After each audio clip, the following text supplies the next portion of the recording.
देखो तो बैकग्राउंड हूँ तार गोटे क्रिमिनाल 2017 मसीह बुल्लू पृष्टि बुल्लू प्रधान जड़े ब्राह्मण साही पंचायत रे सरपंच कंटेस्ट करते निर्वाचन ठीक पूर्व दिन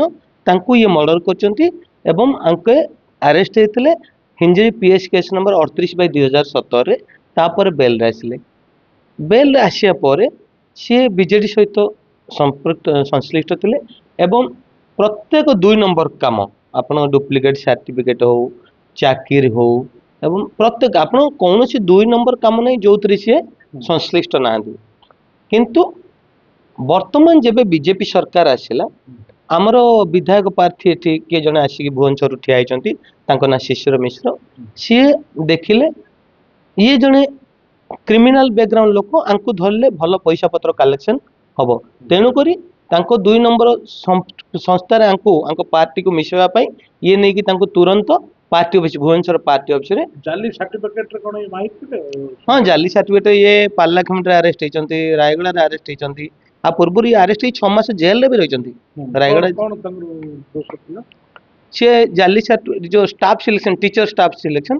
सिलेक्शन रे ये चाकरी देवी कहीकि अरेस्ट होता रायगड़ा 6 मास जेल रे भी अच्छा तो से घर शेरगढ़ बर्तमान शेरगढ़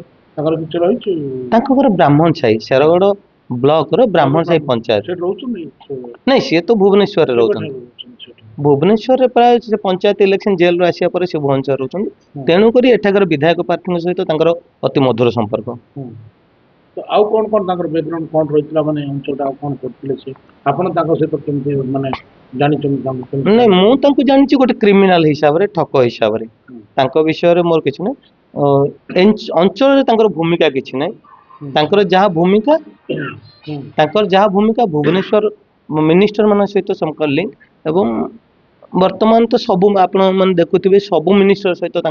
भल संपर्क विशेषकर जी शिक्षा मंत्री आमर केंद्रीय शिक्षा मंत्री जी खास लोक आमर ये कहते शिशिर मिश्र सी दबदबार प्रत्येक मंत्री ऑफिस भल हाथ शिशिर मिश्र